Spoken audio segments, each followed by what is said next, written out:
نحمده ونصلي على رسوله الكريم أما بعد فأعوذ بالله من الشيطان الرجيم بسم الله الرحمن الرحيم شهر رمضان الذي أنزل فيه القرآن هدى للناس وبينات من الهدى والفرقان أو كما قال الله تبارك وتعالى اللهم صل على سيدنا محمد وعلى آل سيدنا محمد وبارك وسلم۔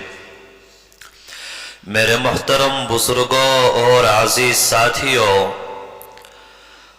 اللہ رب العزت کا عظیم احسان ہے کہ اس نے ہمیں پھر سے رمضان المبارک کی عظیم نعمت عطا فرمائی ہے۔ ذرا ہم غور کریں کہ ہمارے اعزاء و اقارب اور دوست و احباب میں کتنے لوگ ایسے ہیں جو گزشتہ رمضان میں تھے اور اس رمضان میں وہ نہیں ہے۔ کیا عجب ہے کہ آئندہ سال رمضان تو آئے لیکن ہم لوگ موجود نہ ہوں اور رمضان کی اس عظیم نعمت سے محروم ہو جائیں اور اس دولت کو ہم لوگ حاصل نہ کر سکیں۔ اس لیے ہمیں چاہیے کہ ہم رمضان المبارک کے ان لمحات کی قدردانی کریں، اپنے اوقات کو اللہ کی عبادات میں صرف کریں اور اپنے نامہ اعمال میں نیکیوں کا زیادہ سے زیادہ ذخیرہ جمع کریں۔ رمضان المبارک میں اللہ کی رحمت کا دریا جوش میں آتا ہے، ایک نیکی کے بدلے 70 نیکیاں عطا کی جاتی ہیں۔ حدیث پاک کے اندر آتا ہے کہ اگر کوئی ایک نفلی عبادت کرے فرض کے برابر ثواب دیا جاتا ہے، کوئی ایک فرض عبادت انجام دے تو 70 فرضوں کے برابر اس کو ثواب دیا جاتا ہے۔ تو رمضان المبارک کا یہ مقدس مہینہ یہ ہمارے اوپر سایہ فگن ہے، ہمیں اس کے ایک ایک لمحے کی قدردانی کر لینا چاہیے۔